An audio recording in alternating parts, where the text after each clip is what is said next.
Hello and welcome to this very first episode of the Soul and Strategy podcast.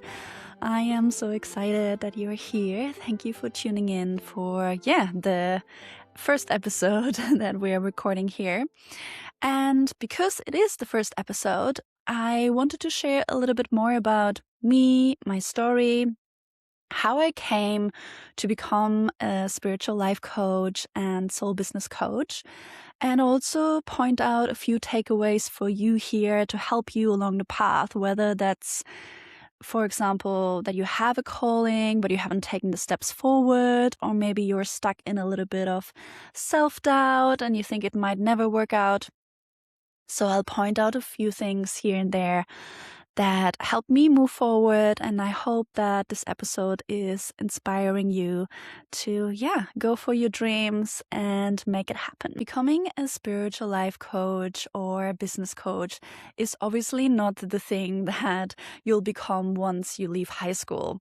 So I want to take you back in time into the journey of how I found this profession, how I found this calling, or how it found me as well. And if we go back in time, when I was a kid, I always felt drawn to spirituality, to healing, to health and wellness, and I just didn't know what job that would look like. So I experimented with quite a few things. I thought at some point I wanted to be a vet.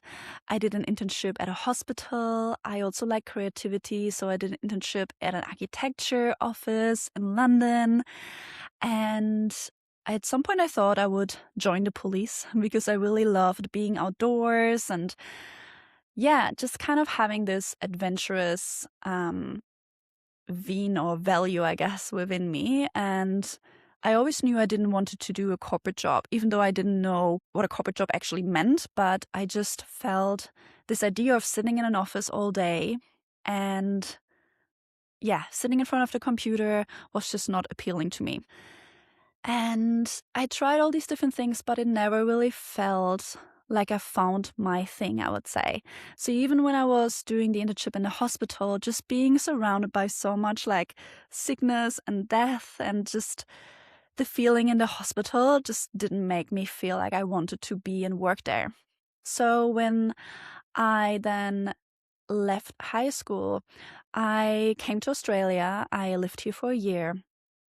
And I worked in hospitality and actually really loved hospitality. So I thought, oh, maybe I'm gonna work in hospitality for the rest of my life. Maybe I'll go into hotels and, or events. That was another thing that I was playing with. And what I learned there is, for me, what felt really appealing was management. So managing people, managing a business, a cafe. I thought maybe one day I will have a cafe of my own. But I never really pursued that. Actually, I did an internship at a hotel, which went quite bad, I would say. And after that, I knew I didn't want to go into that direction. So I still kind of felt a bit lost by that time. I came back from Australia. I had finished high school, obviously. And it just kind of felt like I didn't really know what type of profession I would want to do. So I tried to look back at the things that I enjoyed or the things that kind of called me. So for me, knowing that I really liked management and I like to kind of be the one directing people or looking at the bigger picture, I then decided to study international management, even though I didn't know what I will do with that. But that's what I did. I did a bachelor in international management. And from there, realized that out of all of the things that we covered, like finances, marketing, logistics, HR, the HR part, the culture, the people part kind of stood up most for me.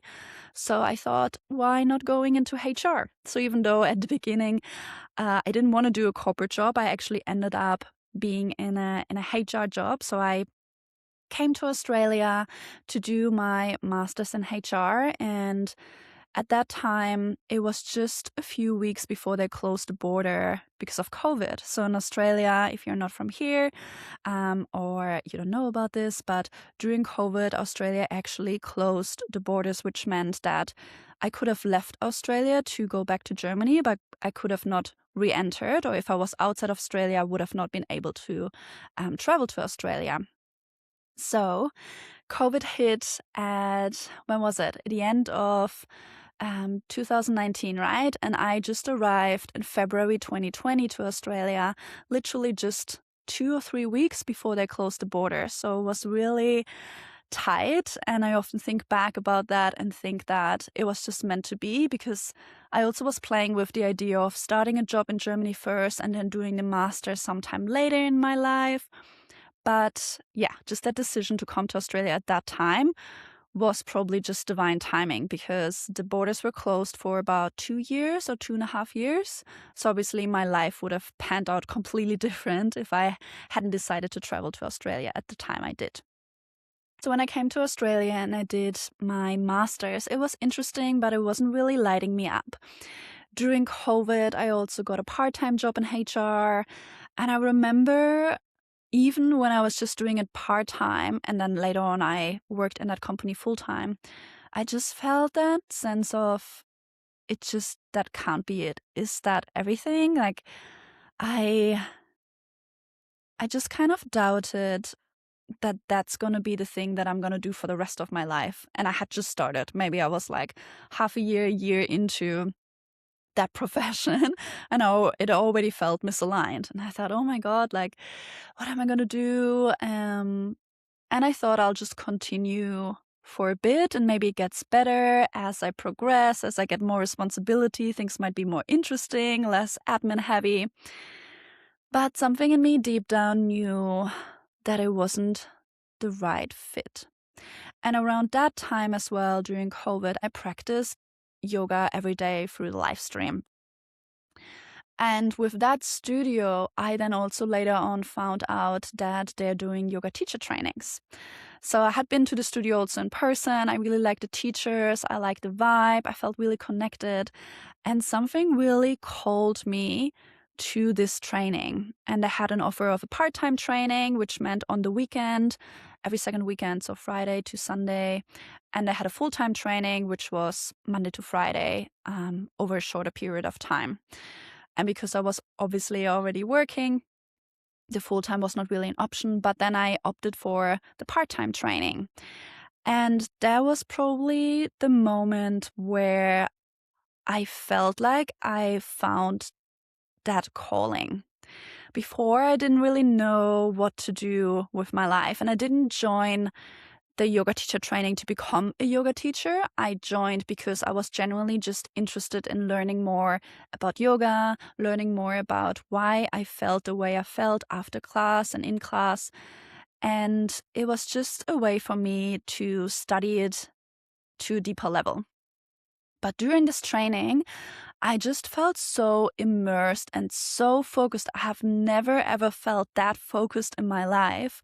Even after an 8-hour workday on a Friday, I would go to the training, would have another, I think, 3-hour training after that, with practices, with studies, like philosophy studies. And I was so focused because I was genuinely so interested in the topic. And I felt like I was in this tunnel where nothing else mattered, where I was not distracted at all by anything around me. And that's when I realized that must be it. Like, there must be something in here that is meant for me, because otherwise I wouldn't be that passionate about it. So then I decided to start teaching yoga. So I was still working full-time, and I didn't want to teach at a studio. I wanted to create something of my own. And that was also the first, I would say, decision for myself to start my business. Even though I wouldn't have called it a business at the time, I just felt I wanted to do my own thing. I didn't want someone to tell me how to run the class, or how long, or what I should teach, or what I can say and can't say. I wanted to do my own thing and build my own community. And that's when I started teaching Monday, Friday, and Saturday mornings. So Monday, Friday, before heading to the city to work, I had to go in 5 days a week. Even after COVID, that was kind of the setup of that company. So it was pretty full on teaching 3 classes on top of a full-time job. But it gave me so much back. On the days that I was teaching in the morning, I genuinely felt so fulfilled. And that's when I knew that there was something in it for me. So it wasn't just work and hard, because building a business and taking the steps forward can feel really hard. But because it was so fulfilling for me, it actually made it feel lighter in a way. And I think those, like reflecting back on the part of the story that I just told you, a few things for you here maybe to look at as well, is to see what are you genuinely interested in. So for example, if you haven't really found that calling yet, look at all the little breadcrumbs that your life has given you. What were your interests? So for me, when I look back, I was always interested in spirituality. When I was younger, I actually traveled to India with my parents, and it was the most amazing experience I've ever had. So spirituality was always part of my life, and the topics of like health and well-being were always part of my life. And psychology as well. So I loved reading about body language and how to detect liars. So yoga kind of combined all of the spirituality, part of like the self-development and studies that I loved. So if you're currently on a journey of finding your path, look back at your life, at all the breadcrumbs, all the things that you've always loved, always enjoyed. And maybe the things that, like me, for example, when I was little, thought that I don't want to do a corporate job. And maybe in the end, you end up doing something that you thought you would never do. Look back at those things, because often there's some truth in that and some hidden nuggets, let's say. And then the other thing is also to just follow your intuition, even when things don't make sense. So for example, in my case, I didn't do the yoga teacher training because I wanted to become a yoga teacher. I did it because I really felt called to doing it, even though I didn't really know what I will do with it afterwards. So if you have a calling to do something, to start something, even if it's like running your own workshop or starting a book club or moving abroad, whatever it is, I invite you to really listen to that intuition, because our intuition sets us off on that path that is part of our souls, our soul's path. So for me, for example, it was then becoming a yoga teacher, which actually was the first step for me to creating my own business. And if I had thought that maybe attending a yoga teacher training didn't make sense, I would have never gone down that path. So these are little takeaways for you here. And when I started teaching yoga, even though it felt really fulfilling, I always knew that it wasn't my end destination. I never wanted to become a full-time yoga teacher. That was never my goal. So I always knew there was something else that will follow that I can integrate yoga into. And around that time, and also in COVID, I did a 12-week course, a self-development course around manifestation, limiting beliefs. And that was the first time where I really dived deep into personal development. And here again, I could feel how I was so deeply interested and lit up by those topics. I was just so focused and had this tunnel vision, let's say, and I really enjoyed doing the course. So then for me, I remember when I was sitting on the bed and I had this thought, what if I could do something like this? What if I could create a course like this? If you ever had this thought, I invite you to just sit with it, because often we then say, oh, this is not possible for me, or I don't know enough, or no one would buy the course, or how would I even do this? And our mind comes in and gives us all the excuses why things can't work. So I just accepted that thought. Okay, what if I could do something like that? What if I could be the coach? What if I could be the person on the other side of the screen? And I just left it there because I knew that at the time I was already, that was when I was still studying, but I was studying and working, and I was just too much at the same time. I would have not been able to do another course, another thing on top. But I knew that if it was meant to be, at some point things will find me. So now going back to when I was teaching yoga, the woman who ran this course, this 12-week course that I did during COVID, she's actually a very famous spiritual life coach in Germany. But if you're not from Germany, you probably don't know her. If you are, her name is Laura Marlina Seiler. And she then at the time, I think it was 2023, she announced that she will do a training on how to become a life coach. And I remember it felt like the penny dropped, or it was just a moment that I had been waiting for, because I so deeply love her podcast, her work, her course, and everything she puts out there. I feel really aligned with what she's teaching. So when she announced that she will do the training, in my mind, I was like, I'm in. I didn't know the details. I didn't know how long it will be. I knew it would be online, but obviously I was in Australia. I wasn't quite sure how it would work, if it will be recorded. I didn't know the price. I didn't know any of the details, but inside of me, I knew that that was my path. I knew that I had to take this training. And that's what I did. So once she opened the doors, I think within a few hours I signed up, and within, I think, 48 hours, the training was sold out, and she had 1,000 spots. So it was huge. And she didn't run another round of the training for another 2 years. So if you hadn't gone in, you would have had to wait another 2 years to do this training. So I was so happy. And again, I felt like it was divine timing that I found the course, that I signed up just in time, and that I was able to be trained as a spiritual life coach. And during this training, I've just loved every single second. And I think that's kind of the golden thread throughout my life and my path, from starting with the yoga teacher training to also doing this 12 weeks personal development course to this training. I always felt so filled with joy, deep, genuine interest, and also deep focus. So that for me meant that I was on the right path. So at that time, I was working full-time, teaching yoga Monday, Friday, and Saturday mornings, and also training to become a spiritual life coach, which was obviously a lot. And now looking back at it, also having to go to the office 5 times a week, it was, yeah, I still don't quite know how I managed to do all of it, to be honest. But it did, because I was just so on fire for all these things that I was doing and what I was building.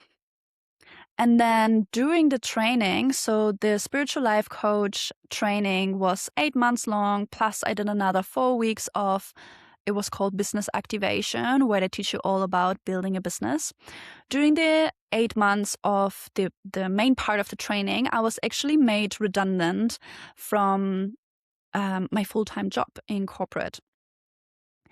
And back then, I remember part of me wanted to be made redundant, because I wanted to have time to really dive into the training and to practice and to build my business. But I think I really would have wished that I would be made redundant once I have the training finished and once I'm actually certified. So the timing felt a little bit like, I would say, off in a way, but I guess there's never timing that is not the right timing. And then the decision was, okay, am I going to go all in with my business? Am I going to look for another full-time job or maybe part-time job? And I ended up deciding on taking on a part-time job, because I wasn't finished with the training yet. I couldn't take on any clients yet. I needed some income. And at the same time, I wanted to make more space for my business. So finding a part-time job was this beautiful in-between of having some financial security, but also having the space to really build my business.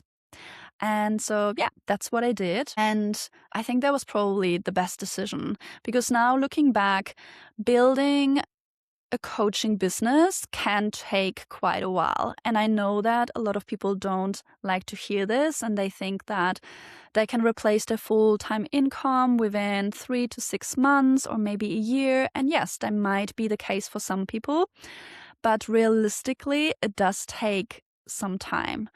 Not just because you need to learn how to actually run a business, but also you need time to figure out what you actually want. Who do you actually want to serve? What type of product or service do you want to design? You need to experiment with marketing, experiment with your niche, experiment with the delivery as well, especially if you are a new coach or counselor or new practitioner. You haven't really found your preferred way of facilitating. So there are so many things that need some trial and error, and you're not just gonna nail everything from the start, and that's so normal. So we need to allow some space for experimenting as well, especially at the beginning. And not having the financial pressure of, I need to get clients now and enough clients to pay my rent can just be such a blessing to have that, job in your back, basically, even if it's not something that is fulfilling you, but just not having that mental stress can be a blessing in that sense. So then when I took on my first clients, and I'm going to do a separate episode on how I found my first clients, but just as a quick story, I guess. It took me about 5 months getting my first coaching client. So I was working as a spiritual life coach.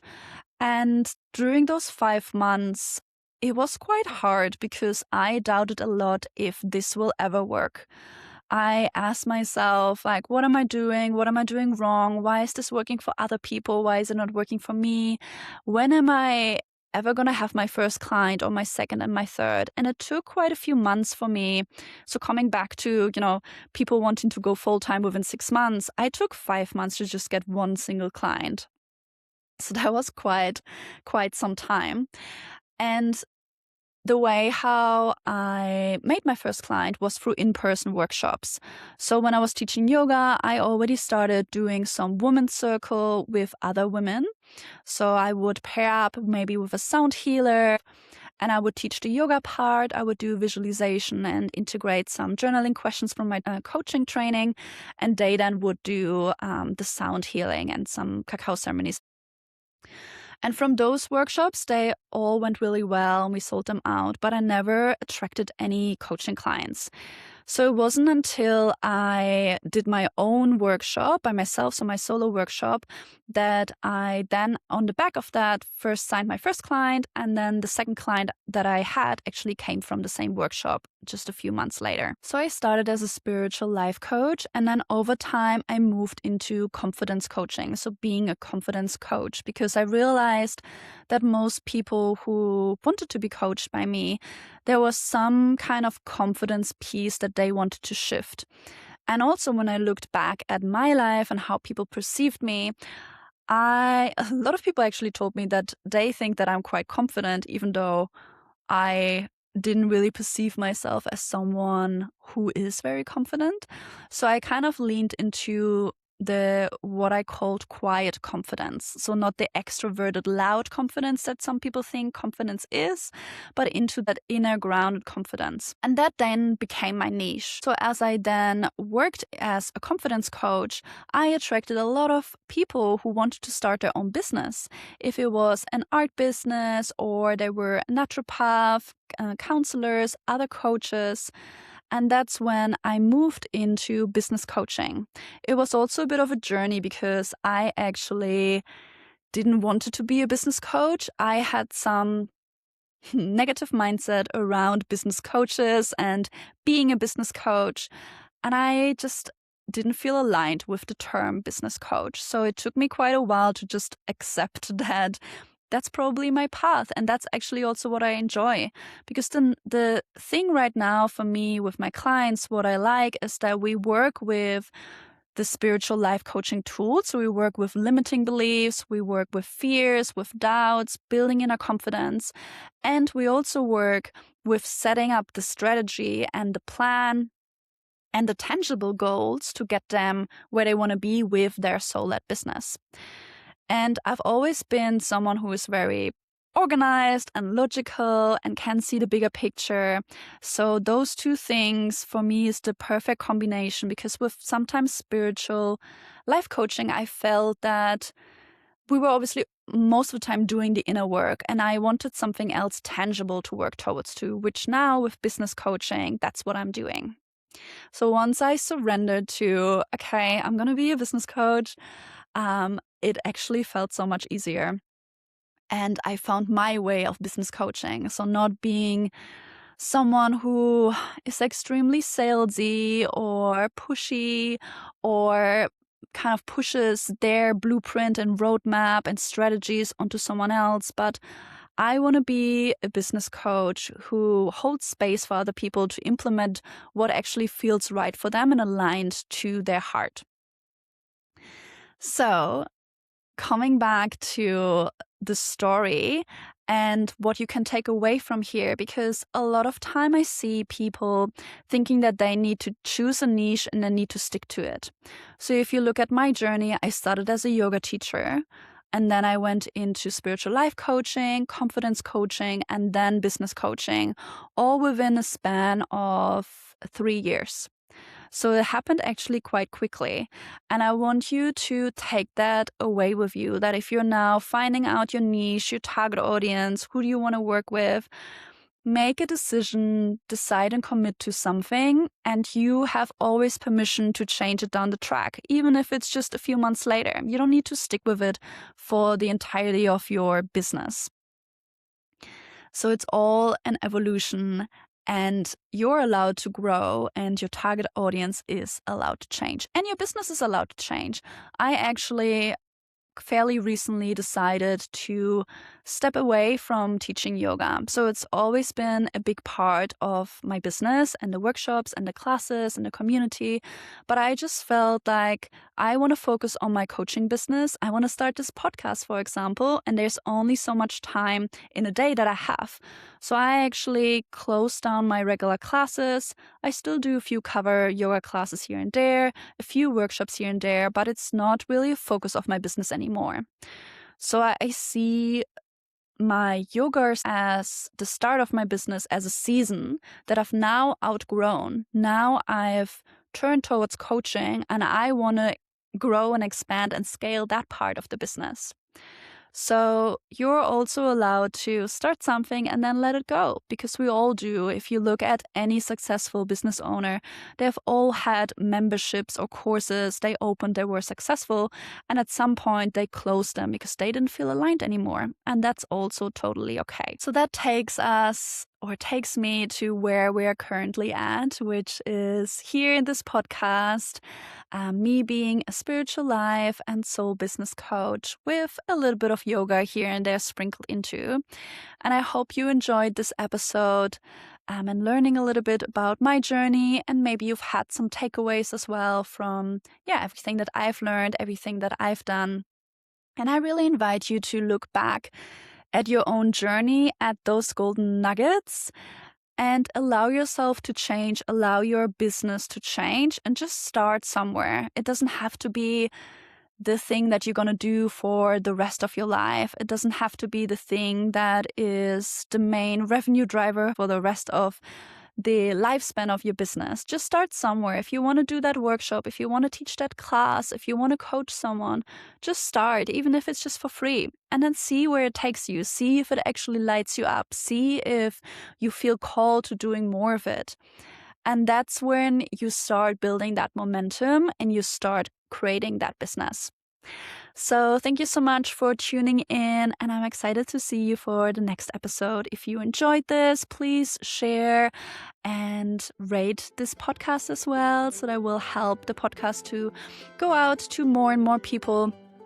And if you have any insights or takeaways, leave a comment or connect with me on Instagram, and I'd love to see you there. Until then, bye-bye.